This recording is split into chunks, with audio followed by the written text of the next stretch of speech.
So before I introduce these two yahoos behind me, I'm Chris from Sunday season of Survivor, and I would just like to say she was a very, very special friend to me. When I talk to juries, I'm a trial lawyer. I talk to them about brutal honesty. And brutal honesty, I'm a flawed man, very flawed. And Sunday could look past that, and she could see into my soul as who I am as a human and accept me. And that's a friend worth having, and it's a friend I won't soon forget. So I love Sunday, and I will miss her.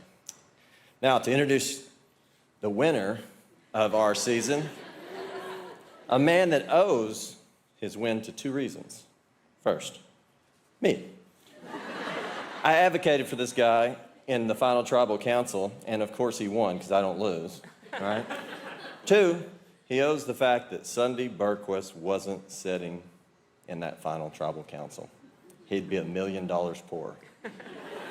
My good friend, Adam Klein.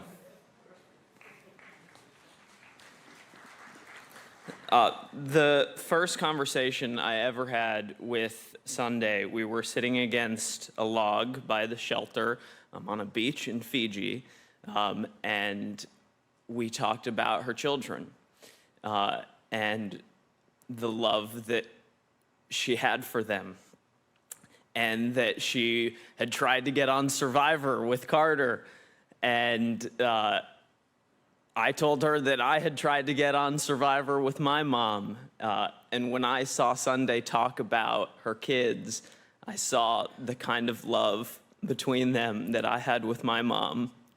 And when I was out there, I felt in some way that my mom had sent Sunday to sort of look out for me. And she did that then. She did that in the airport on the way home when she bought my mom's favorite chocolates so that I could give those to her when I got home. She did that after my mom passed away, right after I got home. She did that throughout the entire time that I knew her. She looked out for me, and she looked out for everybody that she loved. And she did that always, always, always, always. She was thinking about other people first. On Friday, I sent her a text just because I just felt like I needed to say something to her. And I just said, I'm thinking about you, I love you.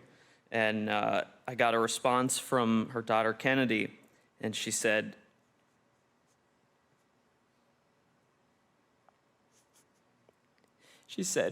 my mom wants you to know that she's gonna say hi to your mom for you. And the fact that she knew what that would mean to me, and she was still looking out for me on the last day that she was talking to her family. She also said to her kids, she said, tell Adam, I'm the best. Yes, Sunday, you are. The next speaker is somebody very dear and very close to Sunday and very close to me. He's a man that Sunday and I literally drug, all the way to the merge. Sunday carried him on her back to day 35 and then propelled him to day 38. I raced around the world with this man, carrying his backpack most of the way. My friend, my brother, Bret LaBelle. Oh, God. Middle-aged blonde woman with blue fingernails. That's what I wrote in my journal the first time I laid eyes on Sunday Burquest. It was lunch, and we were at the Sheraton Hotel in Los Angeles during finals casting for Survivor. We were seated at separate tables. We were forbidden from talking to each other, so Sunday and I could only exchange smiles and occasional thumbs up. She later told me she was sizing me up too. She said, there's this guy with dark hair who he seems a lot like my brother who's a cop. I'm gonna try and work with him. 5,000 miles later in the South Pacific, I met Sunday again on the island of Monterey And you all know this island. It's the same island where Tom Hanks fell in love with a volleyball named Wilson. And it's the same island where Sunday, Chris Hammons, and I became fast friends, which is nuts because we had the three thickest accents out there. You had Minnesota, you had Oklahoma, and Boston, you know? And we didn't understand a thing each other was saying to each other. I still don't understand. No, nobody understands you either, Chris. But Sunday and I compliment each other very well. I was the grizzled Boston cop, and she was the sweet pastor from Minnesota. So when I got angry, and I'm trying not to do it here, but I would drop all kinds of F-bombs. And Sunday got angry, she would drop all these, golly jeepers. And Chris would always get mad at me because he'd be like, man, if you don't stop cussing, we ain't ever gonna be on TV. They're gonna cut all this stuff out, and me and Sunday all sit next to you. So and Sunday was great because whenever someone would swear, like David Wright or me, we'd be out in the woods, like, and you'd hit your thumb with the hammer or something. Someone would swear, and we go, sorry, Sunday, you know. And she would always get mad at us. She's like, don't censor yourselves around me. You know, I accept you for who you are. And you know, and she said, you can just be yourself around me. And that's the thing about Sunday, is you could always be exactly who you were around her. She accepts every single person for exactly who they are. So that first night of sleeping out there was the worst. We had a cyclone drenched 10 total strangers shivering in a leaky shelter in a cold torrential rain. Any colder, the raindrops would have been like ice cubes. It was miserable. But we got through it, and by making each other laugh and enjoying each other's company. And what seemed like days, eventually the sun came up, you know? In fact, one of my fondest memories with Sunday was watching the beautiful sunrises in Fiji. It was a special time to sit and relax, enjoy the moment, forget about the game, and just kind of spend quality time with each other and really get to know each other. The sunsets were spectacular too, but less fun because sometimes it meant you were on your way to go vote somebody out at tribal council. Unless that somebody was Adam Klein,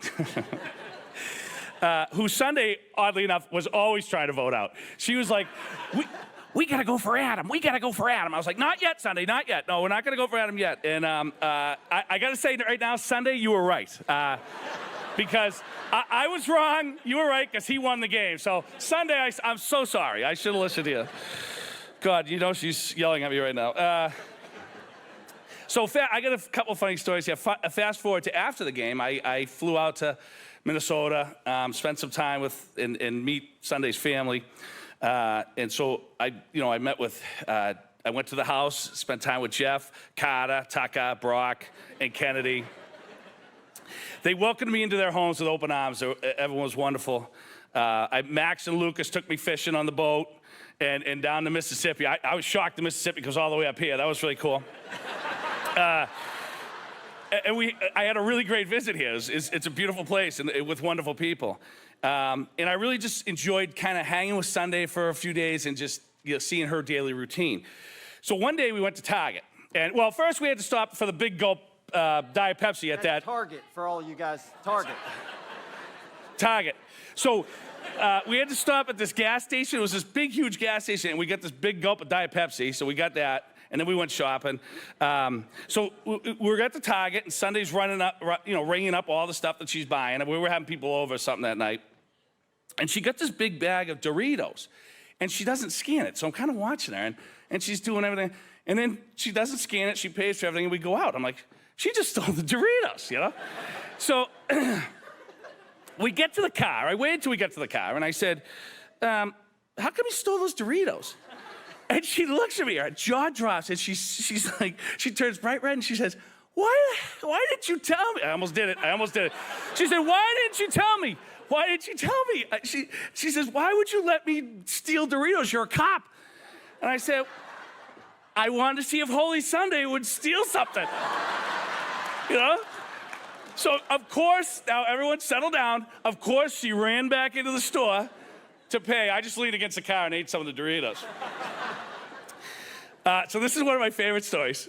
So another time we went to Florida to a fundraiser, Give Kids the World, almost here. And we got in late. We both had late flights. So we were texting, oh, I land, okay, I'll see you at the hotel. So we both were starving, let's go get something to eat. There's only a couple restaurants in the area open, so we rushed out, jumped in an Uber to get something to eat. So we're chit-chatting on the ride, and I could see the Uber driver's kind of like, what is going on with these accents? So he's like, where are you guys from, you know? And Sunday's like, well, I'm from Minnesota. And I was like, oh, I'm from Boston, you know? And the guy's like, well, what are you here for? You here for like a wedding? Are you traveling? Is it business? And she's like, no. And it was kind of like this weird silence. And I could see the guy's face. He's kind of looking. So, you know, and she's starting to kind of, you don't want to say, oh, we met on this show and get into all that. So she's trying to come up with something. And I just go, oh, we're having an affair. Sunday's like, what are you saying? And she whacks me. And she's like, what are you saying? And of course, now I can't stop. So I'm going on and on with it. You know, I just feel, this guy's like in the thing going, no kidding, okay, yeah, right. And he's just like, and so finally we turn into the restaurant. And we go, okay, see you later. It's like, yeah, you kids have fun. So the whole time we're at the restaurant, we're dying laughing. She's like, I cannot believe you embarrassed me like that. I was like, oh, come on, you know. But she had a lot of fun with it. She still, one of the last things she texted me, she's like, I still can't believe you told that Uber driver we're having an affair. And now everybody. Yeah, now everybody. She's not happy I told that story, but that's what I remember the most about Sunday. You know, the laughs, the good times, the sunrises and the sunsets. I'll never forget the smile from the middle-aged blonde woman with the blue fingernails. Thank you.